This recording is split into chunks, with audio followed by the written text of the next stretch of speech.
Okay, well, you guys are in charge, and I'm going to go hide now. Okay, well, thank you. Well, it's great to be on the campus of Baylor University virtually. I was there last year for the missions fair. That was really fun to be with you in person. But this year, because of COVID, we get to do this creatively, and because of COVID, I guess we get to have people that we wouldn't normally have on campus. So we're going to have Pete and Emily Johnson, who are missionaries with Team in Mexico, and they're going to be sharing a bit more in a few minutes. But I just wanted to give you an introduction of Team in general. If you're looking into different mission organizations and you're going, asking the question, who is Team? Well, Team stands for the Evangelical Alliance Mission. Team has been around for about 130 years, and we serve in a number of countries around the world. We're on 6 continents. And my wife and I actually served in France with Team doing church planting, so I know a little bit of that context. The Johnsons are in Mexico, as I said, and they can tell you more about Latin America. But today I wanted to just give you some general information about Team, and I have put some information in the chat. I'm not sure if you'll have that on the video. So if you're watching this later, the best way to find out about Team is just going on the website, and that's team.org. So team.org. And there is a lot of information on there. You'll be able to put an inquiry in if you'd like a missions coach to work with you. I didn't introduce myself yet. My name is Jerome Brackeen. I live in Colorado. I have a colleague who's also based in Arkansas. And so both my colleague in Arkansas and myself will respond to your inquiries if you actually put something on the website and ask for more information. And we're really looking forward to that opportunity to engage more with you. But I want to tell you a little bit about my journey, just as an example for where I'd love to see us go with you in the future. If you're in this same kind of boat that I was in. My wife is actually a Baylor graduate, so she was there studying speech pathology. I went to John Brown University up in Arkansas, in the northwest corner of Arkansas. But while I was at John Brown, I was very involved in evangelism, but I kind of just thought that missions wasn't for me. I thought missions was, it wasn't for me. But I thought, well, I should probably just check it out just in case. I don't want to totally write this off. So I applied with an organization to go to an English-speaking country, and they wrote back and they said, Jerome, you're accepted, but would you consider going to France? And I had no desire to go to France. I didn't speak any French, but I wanted to be open to what the Lord had. And so that summer I agreed to go to France, and we were probably on the ground for like 6 weeks in the city of Lille up in the northern part of France. And they're just beginning to see some of the spiritual needs and how I could have a part in that was really powerful in my life and really changed the trajectory of where I went. And where I'm going with this is just to challenge you to think about, maybe you're at a point where you don't know if missions is for you, but to think about engaging on a short-term trip that would not only give you exposure to another country, but also would maybe challenge you to think about long-term missions. And I think that's why I'm really excited about having Pete and Emily on this call, because I think they have some short-term opportunities for you, but at the same time, I think they have a heart for in finding people to go long-term. And so hopefully they'll be able to share a little bit more about that too. But in my journey, that was very instrumental. And so when I came back from that short trip, I began to feel a call to go for a longer period of time.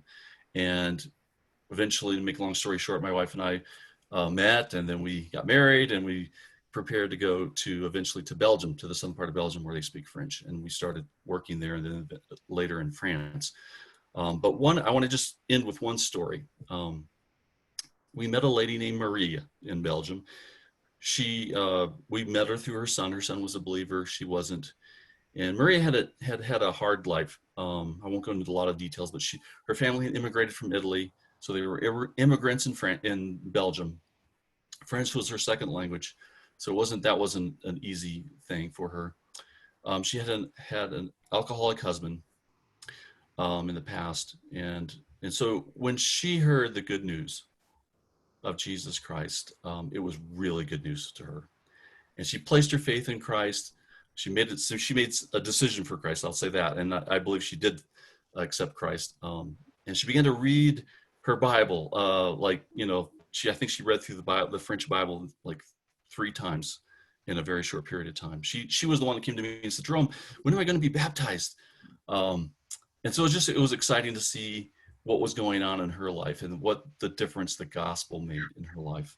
One day she told me, she said, "Jerome, when I first met you, um, I was living with a man." And I was like, "What?" I never met this guy. I didn't have any clue that she lived with him. And she says, "Oh yeah, but," she says, I told him to leave." She says, "Having Jesus is way better than having a man." Well, I think you know what she meant. Maria was excited. I think about just about knowing Jesus. And I think there are probably many people out there, maybe they're not named Maria, maybe they have a different name, but they're waiting for you and for me to share the good news of Jesus Christ with them. And that's what we're challenging you to consider, is that there may be some people out there who really desperately need the gospel, and you can make a difference in that. So these are some things to think about. My role with teams, I'm a missions coach, so I love to just come alongside people and help them find a good fit in missions. And so I'd love to have a conversation with you. If you want to reach out to me, I have, if you're on this call, I did put some information, some links that kind of all went together in the chat, but at the end, very end is my email address as well. But if you contact team.org as well, just go through the website, you'll also be able to most likely talk to me. And so I'd love to have that conversation with you. But right now I want to give Pete and Emily some time to share about their pretty amazing ministry in Mexico. And I'm just going to leave it at that and let you guys share. Uh, we want to be respectful on time. So how long do we have just to share? Because we can ramble for hours, and Mexican. Well, we have probably about 10 minutes, and okay. then maybe a little bit of time for some questions. Okay. Okay. Well, I mean, we're excited because it was in college that we actually felt the call, even before that a little bit, to go into missions and started exploring missions agencies even in college. For their story there of why we didn't pursue it immediately after, but it was something always on our heart. And we got into missions. We were youth pastors in the States, and God called us here to Mexico because our senior pastor heard about this opportunity here in Mexico and said it has Pete and Emily written all over it. It was at a coffee break. We came away from that 5-minute conversation and said, hey, I feel like God's calling you to Mexico, and so I think you should go. Missions was always on our heart. It was something we seriously explored, and that's what brought us to Mexico. And so I'm excited, I think, as you were saying, Jerome, just the opportunity just to challenge people to really explore that. And so if you feel like God is putting that in your heart, not to hide that and to bring that to him, because there is a lot of work, and we need people overseas, not just here, but around the world.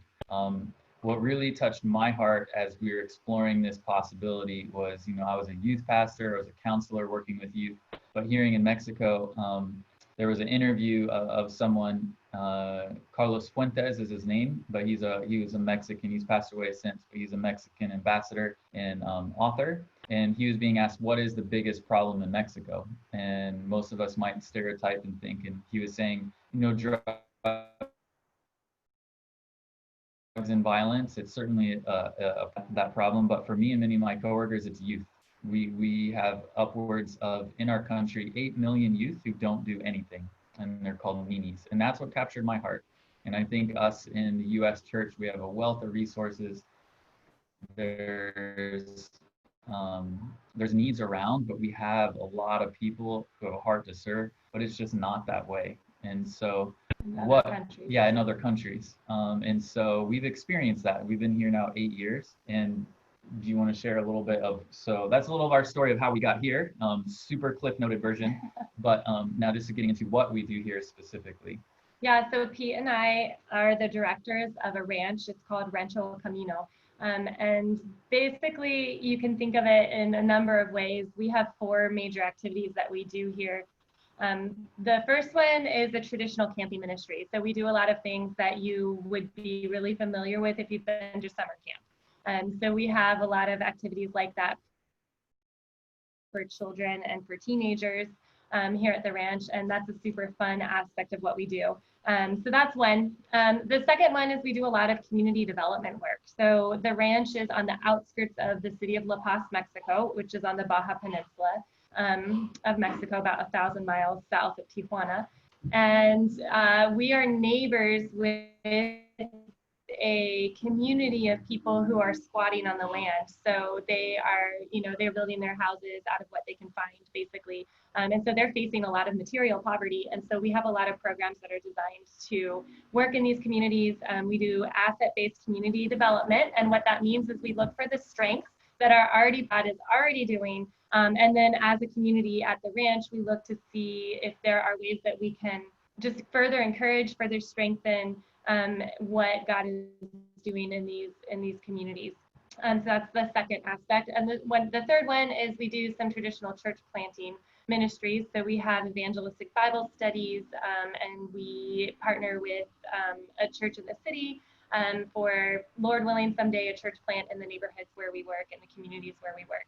And then the fourth one is what I think we might focus most of our time on, is we have a mentorship and training program for young people who are interested in exploring missions. So we accept young people, college students, just right out of college, and some high schoolers, to come and live with us at the ranch and to learn and to just have a chance to explore if God might be calling you into missions, whether that's for a week or 6 weeks or 6 months, 2 years or longer. And our desire really is to just give you a chance to come and experience life in another culture, and to come get some practical hands-on ministry experience in evangelism in another culture, in learning a language if you don't know Spanish already, in living in community development, and in some practical ministry skills like leading a children's ministry or youth events, or some just different opportunities that we have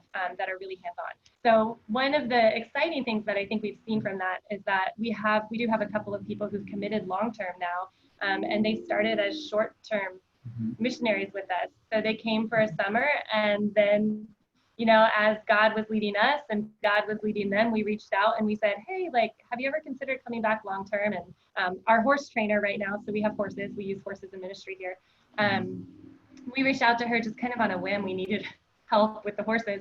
And we're like, have you ever considered coming back? And she had just the night before been praying and asking God to give her just some direction, a sign. Basically. And she had decided that the next morning she'd wake up and email us, but instead we had already emailed her. And so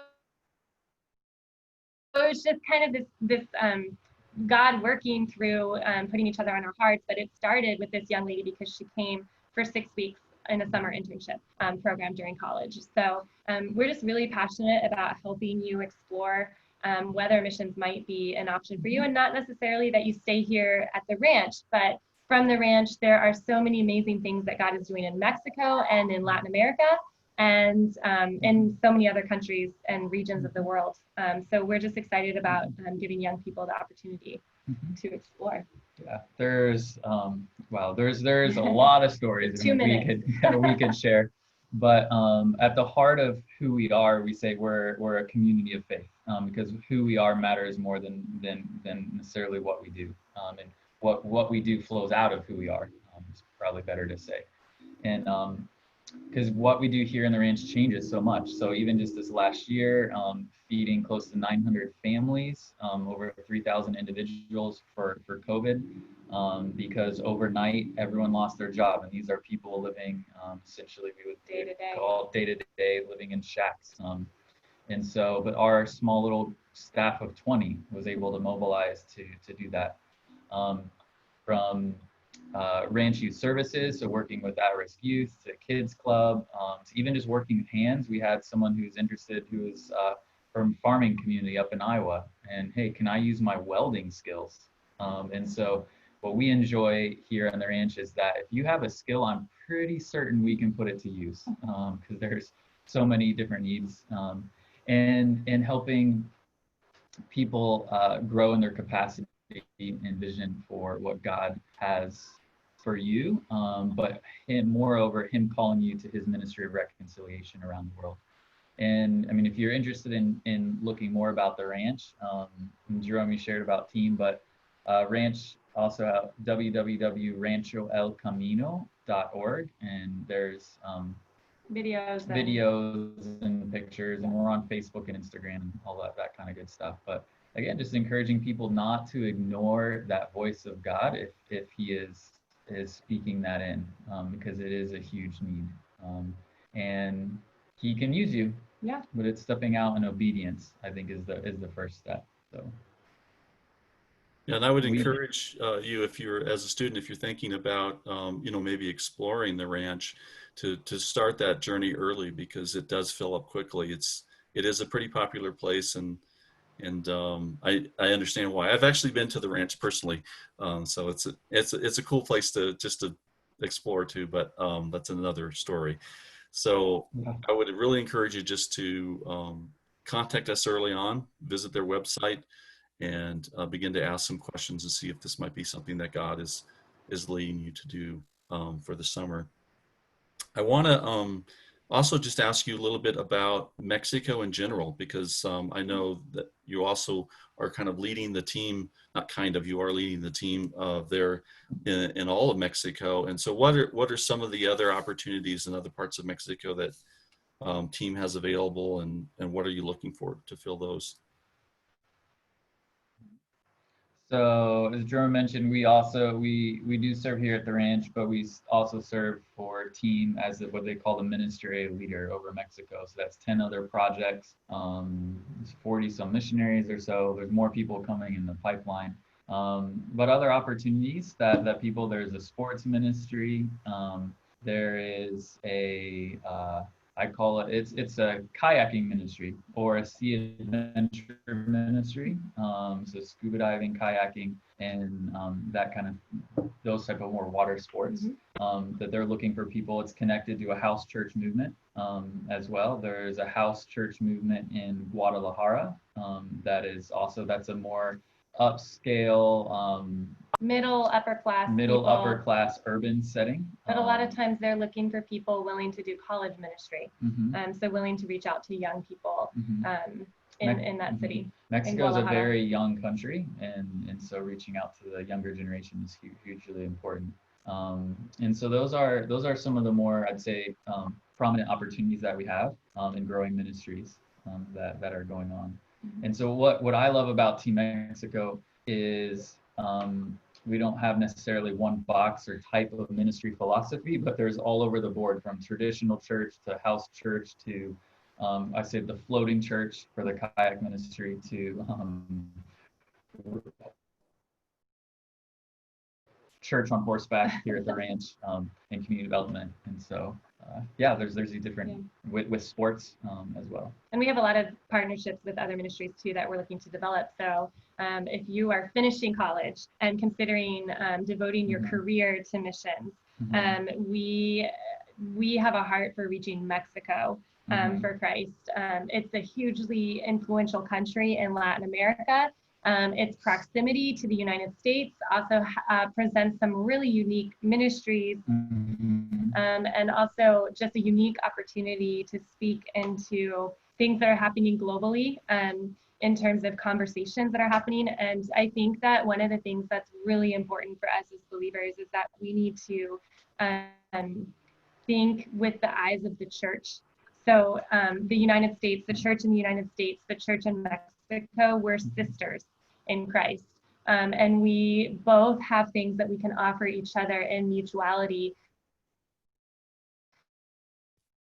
And so there's just some really unique opportunity with an attitude to learn and to grow, and to then just be influenced by by some really amazing believers in Christ here in Mexico as well. And then how that influences conversations that our two countries are having politically can just be really influential. It's a really unique opportunity. And Mexico also influences the rest of Latin America.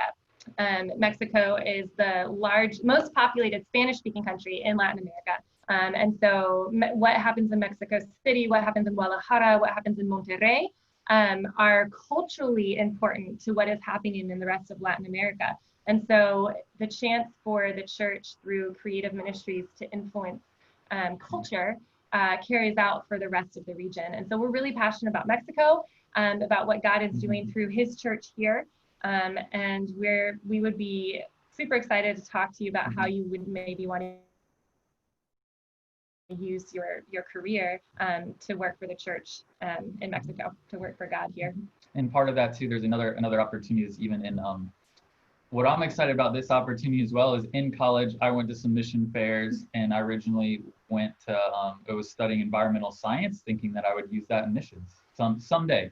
Ended up not majoring in environmental science, kind of taking a detour. But what I love too about here at the ranch is there's a lot of environmental aspects. There's creation care projects. We just brought someone on staff to build to run an aquaponics ministry. They did that successfully in Africa for 6 years and are now doing that here. There's a lot of those opportunities. And just to encourage you that even if you might not see an opportunity on like Team's website that piques your interest, it's hard for the needs on the field always to be as current to get it, like on a forum and up on a web page. In today's day and age, I'm sure we understand that needs change pretty daily. And so even if you don't see something and you're feeling called, still reach out. Yeah, still reach out. And coaches are always talking with us as missionaries.